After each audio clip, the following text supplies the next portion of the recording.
প্রণাম আমার সকল ভাই বোন দাদা দিদিদের প্রণাম জানিয়ে শুরু করছি। আমি বীরভূম জেলার সিউড়ি সদর শহর থেকে বলছি, রমা চ্যাটার্জি। ওম অখণ্ডমণ্ডলাকারং ব্যাপ্তং যেন চরাচরং তৎপদং দর্শিতং যেন তস্মৈ শ্রী গুরবে। গুরুর লীলা তো অনন্ত, এ তো বলে শেষ করা যায় না। কত কি আছে, হয়তো বাকি থেকে যাবে, হয়তো মনেও থাকছে না অনেক কিছুই, তবুও যতটুকু মনে পড়ছে আমি বলছি। নবদ্বীপ প্রোগ্রাম যখনই হতো বাবার দানের কাজ, তখনই আমাদেরকে বাবা যেতে বলতেন, আমরা সেখানে যেতাম। এবার একবার কথা মনে পড়ে, বাবা এমনিতে মাঠে, নবদ্বীপের একটা মাঠে দান করতেন। তো সেবার বাবা চম্পকের বাড়ি থেকে দরজা থেকে দানের ব্যবস্থা হলো। মাঠে হয়তো কোনো আপত্তি করেছিল কেউ, যাই হোক, বিরাট লাইন পড়েছে সেখানে। সকালবেলা আমরা পম্পার বাড়িতে গিয়ে হাজির হলাম। তার আগের দিনে গিয়েছিলাম আর কি নবদ্বীপে। তো সকালবেলা যখন গেলাম, সব দেখছি দুপাশে লাইন, প্রচুর লোক। বাবার দান কার্য শুরু হলো। বাবা ভিতরে ভক্তদের সঙ্গে বসে আছেন। দান হতে হতে হঠাৎ দেখা গেল কি একটা গন্ডগোল হচ্ছে। কিছু পার্টির ছেলেরা, জানি না আজকে আমার সবটাই আমি ঠিক নিখুঁত ভাবে জানি না, তবুও যতটুকু শুনেছি, পার্টির ছেলেরা কোনোভাবে চম্পকের মানে ইয়েতে মানে রাগারাগি করে প্রচন্ড অকথ্য কথা বলছে, এবং মনে হচ্ছে চম্পককে কাছে পেলেই হয়তো তারা মারধর করবে, এরকম অবস্থা। এমনকি এমন কথাও শোনা যাচ্ছে যে সাধু বাবাকে দেখে নেবো, অমুক করবো, এসব কথাবার্তা বলছে। এতটাই গন্ডগোল যে আমরা রীতিমতো ভয় পেয়ে গেলাম। আমরা তো সাধারণ মানুষ, আমাদের একটুতেই ভয় হয়। তো আমরা উপর থেকে নেমে চলে এলাম। আমরা দুজনে এসে বাবার কাছে এসে বসলাম। পম্পা এসে বাবার কাছে কাঁদতে লাগলো। বাবা প্রশান্ত চিত্তে বসে আছেন। বাবা বলছেন, কোনো চিন্তা নাই মা, কিচ্ছু হবে না। পম্পাকে থামালেন। তারপর কিছুক্ষণের পরেই দেখছি সেই গন্ডগোল থেমে গেল। এমনকি যারা গন্ডগোল করছিল তারাও দানের কাজে লেগে গেল। এ কি বাবার মহিমা! সেই ছেলেগুলো একদম শেষ অবধি চম্পককে সাহায্য করলো দানের কাজটি। আমার তখন মনে হয়েছিল, এই প্রশান্ত চিত্ত মানুষটি, এ তো সাধারণ মানুষ হতে পারে না, এই মহাপুরুষ। এই মহাপুরুষ তো বাবা সত্যিই মহাপুরুষ, এমনকি ভগবানেরই স্বরূপ। তিনি এই প্রশান্ত চিত্তে তিনি বসে থেকে কিভাবে রক্ষা করলেন, অবাক হওয়ার মতো। আসুরিক প্রবৃত্তির মানুষও দেবতা হয়ে যায়, নরকের স্থানটিও স্বর্গে পরিণত হয় এই মানুষের অবস্থানে। তাই ভাবলাম, বাবার কি কৃপা। সেই নবদ্বীপ প্রোগ্রামটা আমার জানি না কতটুকু ভুল হলো, যাই হোক, আমি যতটুকু দেখেছিলাম আমার এইটুকুই মনে হয়েছিল যে বাবার কৃপাতে সবই হয়। এরপরে আমি যাচ্ছি আবার বেনারসে একবার গিয়েছি। সেখানে আমরা দুজন গিয়েছি, আর খারুবাস থেকে দুটি ছেলে এসেছিল। আমি এর আগেও এই ইয়েটা বলেছিলাম, বাবার এই ইয়েটা। তো আবারও বলছি যে দুটি ছেলে যখন খারুবাস থেকে এসেছিল, আমাদের সঙ্গে পরিচয় হয়েছিল, বাবার ওখানে আছি। এমন এক সময় আমাদের মধ্যে আলোচনা হলো যে আগামীকাল বিশ্বনাথ মন্দিরে দর্শন করতে যাব, আমরা 4 জনে যাব, এরকম কথা হয়েছিল। হঠাৎ করে যাবার আগে আমার কর্তা বললো আমি যাব না, তুমি ঘুরে এসো। তো আমি ওই দুটি ছেলের সঙ্গে গেলাম, ওরাও বললো কাকিমা চলুন আমাদের সঙ্গে। আমি যথারীতি সকালবেলা স্নান টান করে রওনা দিলাম টোটোতে করে, টোটো না তখন অটোতে করে গেলাম। গিয়ে ওখানে তো মেয়েদের লাইন আলাদা, ছেলেদের লাইন আলাদা। ছেলে দুটি বললো চটিগুলো যে জায়গায় রেখেছিল সেই জায়গাটি চিহ্নিত করে আমাকে বললো আপনি এখানে এসে হাজির হবেন, আমরাও যথারীতি চলে আসব। এবার আমি বিশ্বনাথ মন্দিরে গিয়ে সেখানে শ্রাবণ মাস ছিল, জল ঢাললাম, প্রণাম করলাম, অন্নপূর্ণা মন্দিরে প্রণাম করলাম। যথারীতি আমার রাস্তা ভুল হয় না, আমি এসে ঠিক সেই চটির জায়গাতেই দাঁড়িয়েছিলাম। বেশ কিছুক্ষণ থাকার পর ছেলেগুলিকে ফোন করে আনলাম যে আমি এসে হাজির হয়েছি, তোমরা এসো। ওরা কিছুক্ষণ পরেই এলো, এসে আমরা আবার বেরিয়ে গেলাম বাবার আশ্রমের উদ্দেশ্যে। সেখানে কোনো অটো পাচ্ছি না, অটোওয়ালারা কেউ আসছে না। তখন একটা রিক্সা করলাম। সেই রিক্সাটা তো 2-3 জনে যাব। তো ছেলেগুলো তো আমার ছেলের থেকেও অনেক অনেক ছোট। একটি ছোট ছেলে যেটি এই 16 থেকে 18 বছর বয়সের একটি ছেলে, তাকে আমি কোলে বসালাম। আর একটি ছেলে যে আমার ছেলে থেকে ছোট 2-1 বছরের, তাকে আমি পাশে বসিয়ে আমরা যথারীতি বাবার আশ্রমে এলাম। বাবার কাছে কিছুক্ষণ বসার পরে বাবা জিজ্ঞেস করছেন, মা তোমরা বিশ্বনাথ দর্শন হলো? আমি বললাম হ্যাঁ বাবা। কিসে গিয়েছিলে? বললাম বাবা অটোতে গিয়েছিলাম। কত ভাড়া লাগলো? তাও বললাম বাবা 25 টাকা করে। আচ্ছা, এলে কিসে? বললাম বাবা রিক্সাতে এলাম।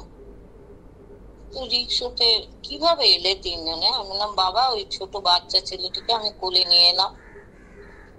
মুহূর্তের মধ্যে বাবা রেগে গেলেন। জানি না, আমার এই বিষয়ে জানা নাই। মহাপুরুষদের 4টে হয়, আমার সবগুলো মনে নাই। জড়বধ, বালকবধ, পিশাচবধ। বালকবধটা তো বাবার অনেকবারই লক্ষ্য করেছি। শিশুর মতো হাসি, শিশুর মতো কথাবার্তা, শিশুর মতো ব্যবহার। কিন্তু এটাকে পিশাচবধ বলে কিনা জানি না। হঠাৎ করে বাবা রেগে গেলেন, এমন রেগে গেলেন যে আমাকে বাবা বললেন, ছি ছি ছি মা, তুমি এই বয়সে এমনি কাজ করেছো? তুমি, তোমার লজ্জে করে না? ঠিক এরকম করে, তোমার লজ্জে করে না? আমি তো হতবাক। আমার মনে হচ্ছে মাটিটা ফেটে গেলে আমি মাটির ভেতর ঢুকে যাই। আমার কিরকম হতে লাগলো যে বাবা এরকম কেন বলছেন। আমি বাবাকে জোরাত, বাবা ও তো আমার ছেলের মতো বাবা। ছি ছি ছি ছি, তুমি তুমি খুব করেছো, এটা তোমার লজ্জে লাগা উচিত। লজ্জে লাগে না বাবা বলছেন।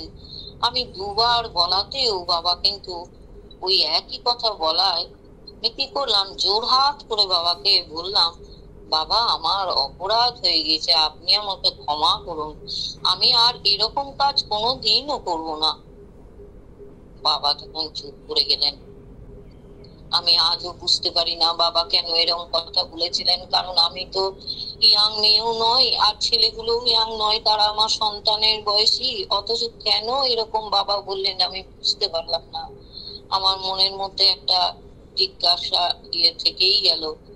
তারপর সেই মুহূর্তে অবাক কাণ্ড, আমি বসে আছি, বাবা ভিতর থেকে একটা কুকারে করে কিছু সবজি রান্না হয়েছিল, সেই রান্নাটা নিয়ে এসে আমাকে বলছে, মা থালা আনো। আমি থালা ভিতর থেকে নিয়ে এলাম। বাবা আমাকে থালায় সেই সবজি দিলেন এবং পরক্ষণ বলছেন যে ভিতরে যারা আছে আর কি কালী এই শিবের ঘরটায়, তো সেখানে সব ভক্তরা কথাবার্তা বলছে, তাদেরকে বাবা ডাকছেন, এসো তোমরা এসো, নিয়ে যাও নিয়ে যাও। তারা, আমিও তখন ডাকছি, নিয়ে বলছি, বাবা ওরা শুনতে পাচ্ছে না, বাবা যে দাঁড়িয়ে আছেন এত কষ্ট করে। বাবা তখন, তুমি যা বুঝছো মা তা ওরা বোঝে না, তুমি তো বুঝো ওরা বুঝে না, ঠিক এরকম করে বাবা বললেন। বাবা সেই বাবা মুহূর্তের মধ্যে এত শান্ত, এত হয়ে গেলেন, আবার পরক্ষণে আমাকে এত সুন্দর করে সবজি দিলেন। আমার তো সেই জিজ্ঞাসাটা থেকেই ভেতরে একটা হতে লাগলো। দুপুরবেলা যখন মামুনি দি 14 নম্বর ঘরে আমাদের ওখানে গিয়েছেন, কিছু কাজ ছিল, তখন মামুনি দিকে আমি জিজ্ঞেস করলাম, আচ্ছা বাবা এরকম করলেন কারণটা কি? আমি কিন্তু এখনো বুঝতে পারছি না। তখন মামুনি দি বললেন, বাবা একটা রিক্সোতে 3 জন বসা পছন্দ করেন না, বাবা ওই জন্যই বলেছেন তোমাকে।